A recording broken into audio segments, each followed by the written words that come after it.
That is a tanky build in front. High regen, high combo damage resistance, high HP and defense. And look at the damage I can do. This is crazy, right? Look at the timer as well. I'm able to kill that kind of player within a few seconds only with that build. That's amazing, right? I'm gonna show you that build a bit later in the video. Stay tuned, I'm gonna show you different fights. So that was the player. 109 million power, so he has 10 million more than me.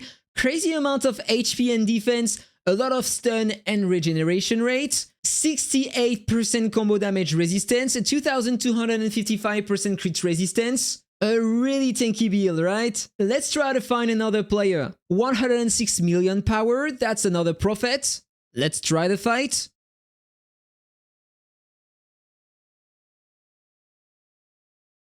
Already dead? What just happened? 108 million? A bit less HP than the previous one? Okay, 30% combo damage resistance. Way less than before. So this is why I was able to beat him so fast. Let's try versus the number 1. 103 million power. There we go again. Okay, he's taking less damage than the previous one. Interesting. Am I gonna be able to beat him? I think that this guy is playing around the skill crit damage.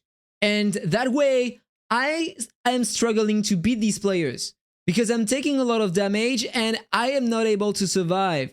So I died. Let's check. Same HP, more defense, that's interesting. No stun at all. Same amount of crit resistance. 84% combo damage resistance.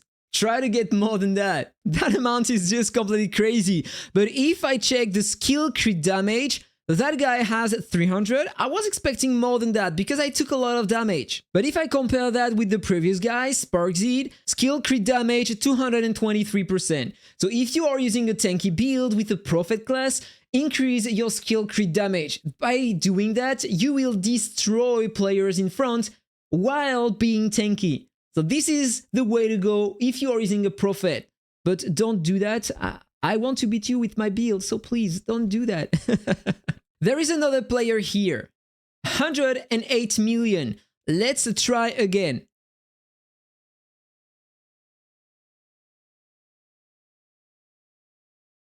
And one more time, I was able to win the fight. Let's check the build. Okay, that guy was less tanky than the previous guys. 27% stun, 5% regeneration. This is really low. You need at least 7% if you want it to work. Otherwise, don't try to build your character around regeneration. You want to be that efficient. Crazy amount of skill crit and a great amount of skill crit damage. Did you see the damage I took? If that guy was a bit more tanky, he would have destroyed me. In my opinion, this is the way to go. But hey, only 54% combo damage resistance, you can do better than that if you want to survive more. Let's go on my server and let's try versus that guy. This is interesting. He changed his class. What the hell is that? He has crazy stats. 109 million power with 600 billion HP and 1100 defense. I don't think that the power is correct. I think that he has more than that. Closer to 115 million, I would say.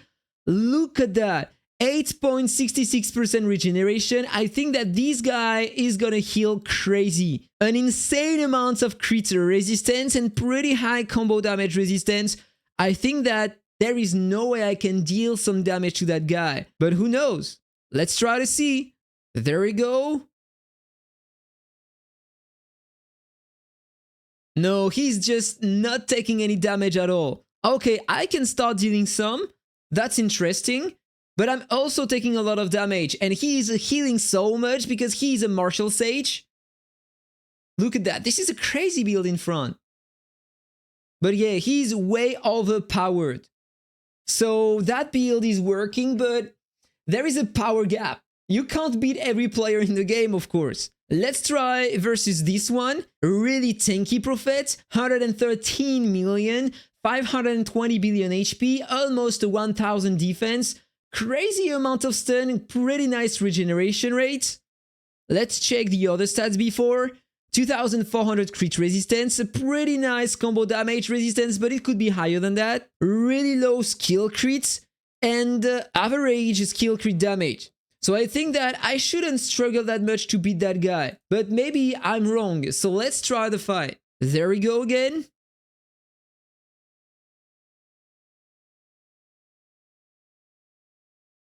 Okay, as I expected, I'm not taking a lot of damage because he is lacking some skill crit. But I am not dealing that much damage too, so I'm not gonna be able to beat that guy, I think. Or maybe over time. Wait. For the power difference, that was pretty close. I love my current build, and I'm gonna show you it in detail right now. So let's start at the beginning. I'm playing a Plume Monarch, and you know that today you face a lot of tanky builds in PvP because they were mad after the release of the cheetah mount. And it works well. If you have pretty nice stats, so let's say that, you can use a tanky build and you will survive when you are facing a player using the cheetah mount. And for that fight, I'm not using the cheetah mount because I will lose a lot of damage. So this is why that build works really well in offense, but don't try to use that in defense because other players will just destroy you, okay? So here we are. For my gear, as always, crit rate and combo everywhere. These are my stats. 105% crit rate, I'm a bit too high, 101% combo. For my skills, I'm using the Blitz Assault, mandatory to survive because I don't have any disarm, any controls, and if I'm not using that, I'm gonna continue taking some damage over time during the run. I'm gonna die way faster. So then 100 slashes, the best one to increase your attack, so your damage with the BEASTROAR bow. This is amazing, the efficiency of that skill. Worldly Snare to increase your crit rate and crit damage. Yes, I know I don't need to have some more crit rate, but this helps me a lot to increase my crit damage because the more the crit rate you have, the more the crit damage you will have as well. This is crazy, the efficiency of that skill as well. Worldly Snare, apparently it's working really well with the BEASTROAR bow to increase your damage with the bow. This is why I am using that skill right now. Finally, this one to increase your attack speed. This is really important to have the craziest attack speed you can so you can increase your damage with the BEASTROAR bow. Then for the pals, I'm using these ones to increase my crit damage, my combo and combo multiplier, and my attack speed one more time. For the relics, these are the ones I'm using. No disarm, so instead I'm using that relic to increase the duration of the Worldly Snare and the 100 slashes skill. To increase the damage of Windborne Arrow, I'm using that necklace, that spore to increase the efficiency of the other equipped relics I have, and this book to increase my attack over time. At the prayer statue, full combo triple S+. For my talents, on the archery branch, I decided to go with Gale Barrage on the right, increase 20 on 20 the combo and the attack speed. Then on the left, I decided to unlock Eager Momentum to have some more crit damage during the run.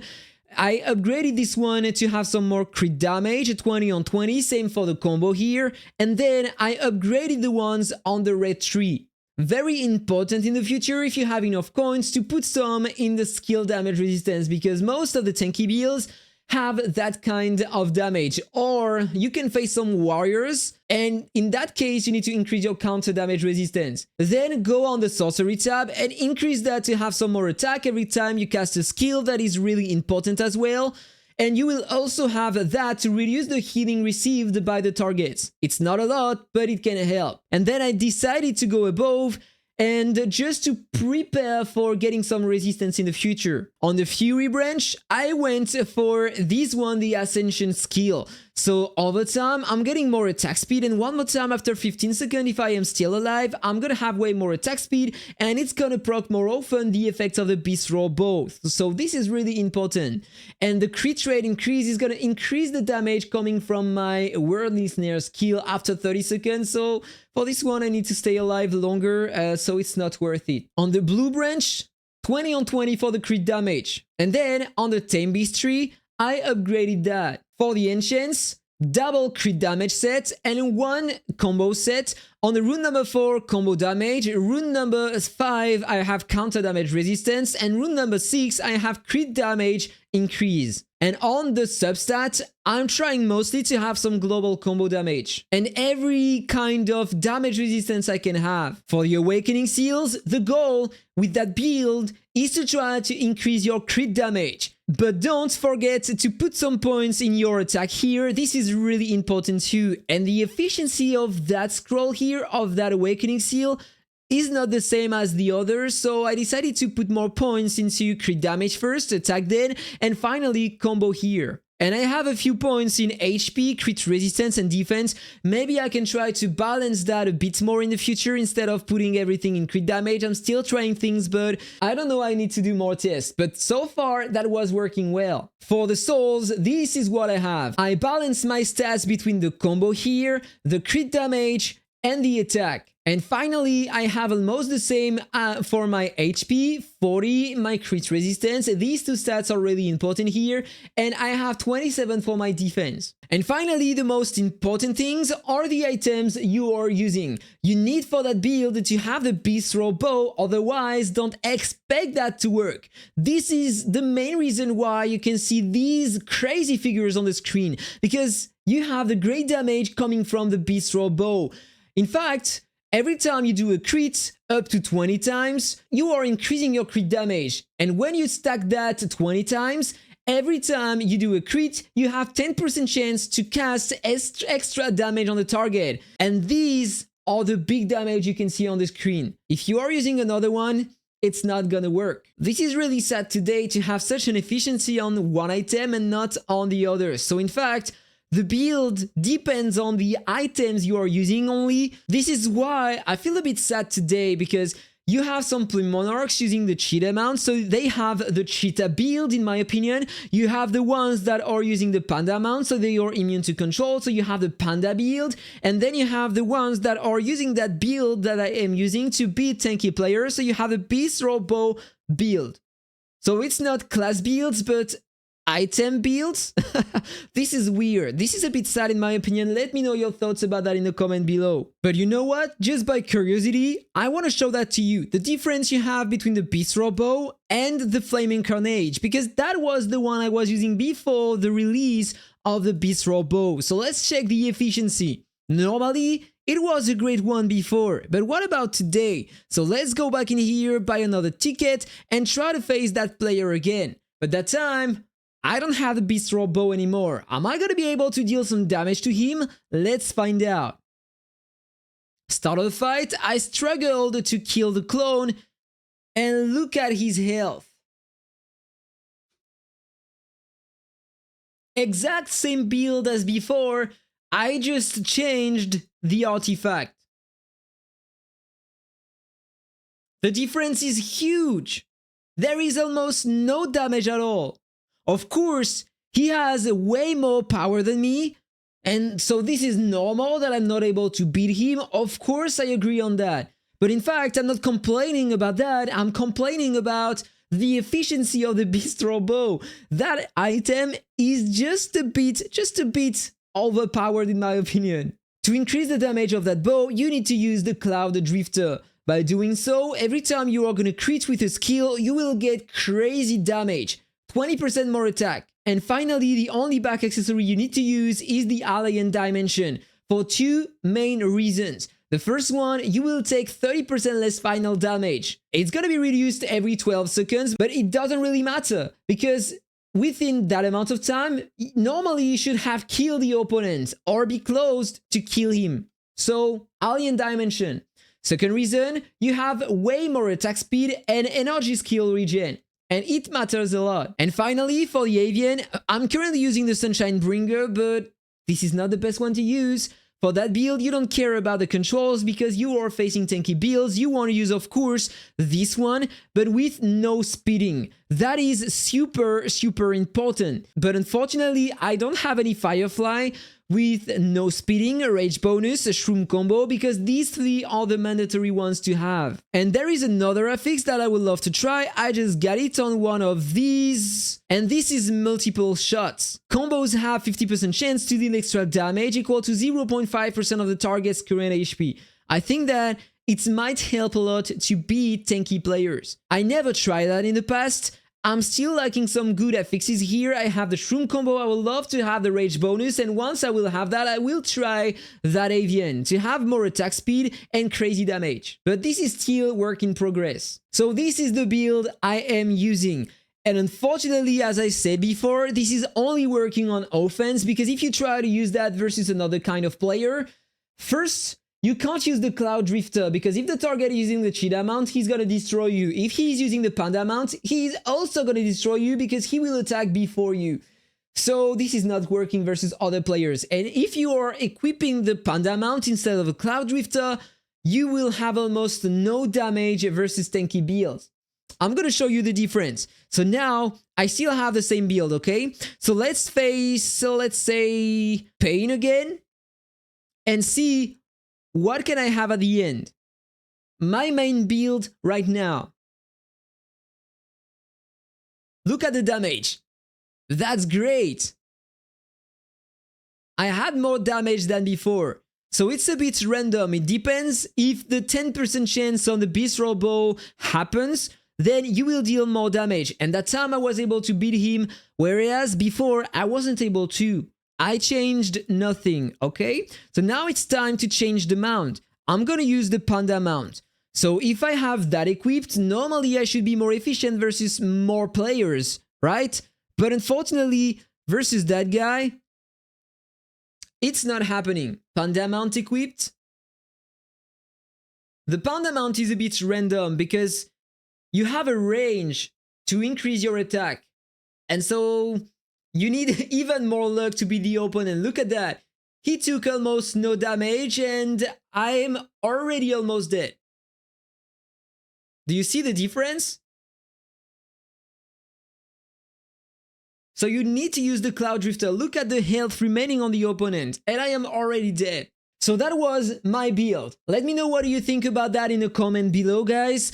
I'm using that generally only for my offense. As you can see here, if I show you, if I go on presets, here generally I put my defense because I have multiple builds. Defense, the same here. And for the parking defense, it matters only to survive. So this is why I'm using a tanky build. So players are gonna struggle to beat me normally, so I can have more kills on guarding my parking, and by doing that we are keeping our spots more longer.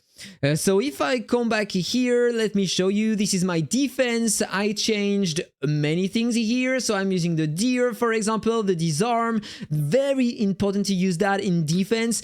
My relics are different because now I'm using the book to have more damage resistance. I'm using the one to increase the duration of the disarm and stuff like that. Everything is different. I'm using the cheetah mount, the alien dimension with the bow, still the best things to use.